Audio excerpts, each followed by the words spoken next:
নমস্কাৰ মোৰ মৰমৰ বন্ধু বান্ধৱীসকল। আজি মই আপোনালোকক লৈ যাম আহোমৰ শাসনকাললৈ। অসমত আহোমসকল যথেষ্ট প্ৰভাৱশালী আছিল। মোগলে অসমক বাৰ বাৰ আক্ৰমণ কৰা স্বত্বেও তেওঁলোকে নিজৰ বিচক্ষণ বুদ্ধি আৰু শক্তিৰ দ্বাৰা মোগলক অসমৰ পৰা খেদি পঠাব পাৰিছিল। কিন্তু যেতিয়া সম্ৰাট ঔৰংজেব দিল্লীৰ সিংহাসনৰ ভাৰ ল'লে, তেতিয়া তেওঁৰ চকু পৰিল উত্তৰ পূব ভাৰতৰ পিনে। তাৰ বাবে তেওঁৰ বিশেষ সুবেদাৰ মীৰ জুমলাক আদেশ দিলে যে যোৱা কোচবিহাৰ আৰু অসম আক্ৰমণ কৰাগৈ। মোগল সম্ৰাটৰ আদেশ মৰ্মে মীৰ জুমলাই প্ৰথমতে কোচবিহাৰ আক্ৰমণ কৰে। তাৰ পিছত 1662 চনৰ আৰম্ভণিতে অসম প্ৰৱেশ কৰে। সেই সময়ত অসমৰ ৰাজধানী আছিল উজনি অসমৰ গড়গাঁও নামক চহৰ। মীৰ জুমলাই গড়গাঁও পাওঁ হওঁতে তেতিয়া স্বৰ্গদেউ জয়ধ্বজ সিং নামৰূপৰ পৰ্বতলৈ পলাই যায় আৰু মীৰ জুমলাই 1662 চনৰ 17 মাৰ্চ তাৰিখে গড়গাঁও নগৰত প্ৰৱেশ কৰে। আৰু আহোমৰ স্বৰ্গদেউ জয়ধ্বজ সিঙে মীৰ জুমলাৰ লগত 1663 খ্ৰীষ্টাব্দৰ জানুৱাৰী মাহত আহোমক অপমান কৰা এক চুক্তিপত্ৰত স্বাক্ষৰিত কৰিবলগীয়া হয়। এই চুক্তিপত্ৰ মতে আহোমে মোগলক নামনি অসম সম্পূৰ্ণৰূপে এৰি দিব লাগিব। যুদ্ধৰ খৰচৰ বাবে 3 লাখ টকা, 90টা হাতী আৰু বছৰি একুৰি হাতী দিবলৈ বাধ্য কৰোৱা হয়। ইয়াৰ উপৰিও স্বৰ্গদেউ জয়ধ্বজ সিং তেওঁৰ একমাত্ৰ কন্যা ৰমণী গাভৰুক মোগল সম্ৰাট মহম্মদ আজম শ্বাহৰ সৈতে বিয়া দিব লাগিব। স্বৰ্গদেউ জয়ধ্বজ সিঙৰ মৃত্যুৰ পাছত যেতিয়া তেওঁৰ নাতি চক্ৰধ্বজ সিংহই সিংহাসনত বহে, তেতিয়া তেওঁ একোখন চুক্তি মানি ল'বলৈ অস্বীকাৰ কৰে। ইয়াৰ পিছত তেওঁ 1667ত লাচিত বৰফুকনক তেওঁ নিজৰ সেনাপতি হিচাপে নিযুক্তি কৰে আৰু ইয়াৰ পৰা আৰম্ভ হয় আহোমৰ বেয়া দিনৰ অৱসান। সেনাপতি হিচাপে নিযুক্তি লাভ কৰিয়ে লাচিত বৰফুকনে নৱেম্বৰ 4, 1667ত গুৱাহাটী ৰিকেপচাৰ কৰে। লাচিত বৰফুকনৰ গুৱাহাটী ৰিকেপচাৰ কৰাৰ কথা শুনিয়ে মোগল সম্ৰাট ঔৰংজেবে ৰাজা ৰামসিংহৰ নেতৃত্বত এক বিশাল সেনা গুৱাহাটী উদ্ধাৰ কৰিবলৈ পঠিয়াই দিয়ে। বীৰ লাচিত বৰফুকনে তেতিয়া অনুমান কৰিব পাৰিছিল যে এই বিশাল সেনাৰ সন্মুখত মুকলিকৈ যুদ্ধ কৰা আহোমৰ পক্ষে সম্ভৱ নহয়। তেতিয়া তেওঁ সজালে অন্য এক পৰিকল্পনা আৰু তেওঁ সহায় ল'লে গুৰিলা যুদ্ধৰ। গুৰিলা যুদ্ধ হ'ল পাহাৰৰ চেপত লুকাই শত্ৰুৰ ওপৰত আক্ৰমণ কৰা।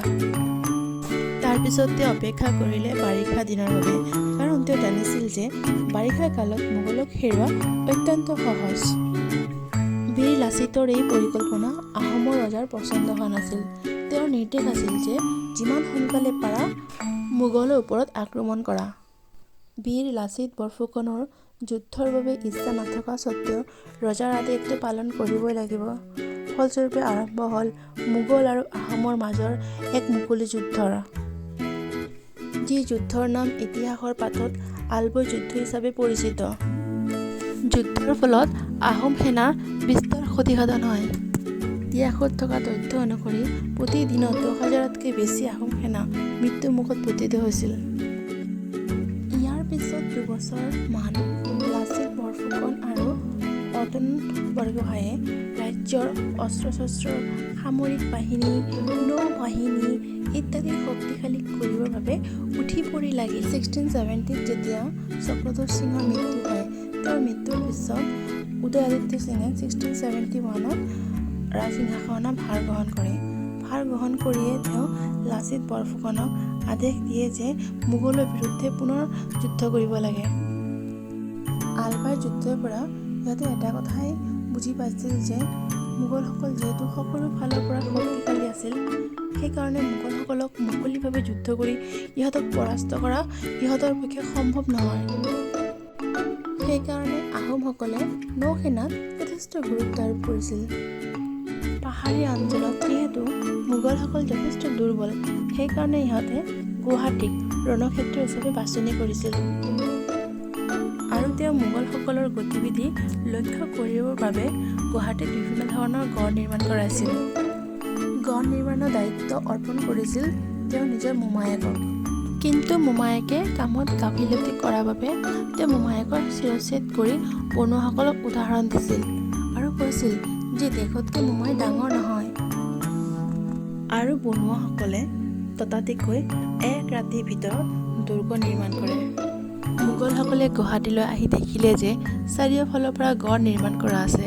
সেইকাৰণে সিহঁতে নৌসেনা ব্যৱহাৰ কৰিবলৈ বাধ্য হ'ল। যিহেতু আহোমসকল নৌসেনাত শক্তিশালী আছিল, সেয়ে সিহঁতে ব্ৰহ্মপুত্ৰ নদীৰ চাৰিওফালৰ পৰা মোগলসকলৰ ওপৰত আক্ৰমণ কৰে। নৌসেনাত যেতিয়া মোগলসকল পৰাস্ত হ'ল, তেতিয়া তেওঁলোকে লাহে লাহে স্থলসেনা ব্যৱহাৰ কৰিবলৈ আৰম্ভ কৰিলে।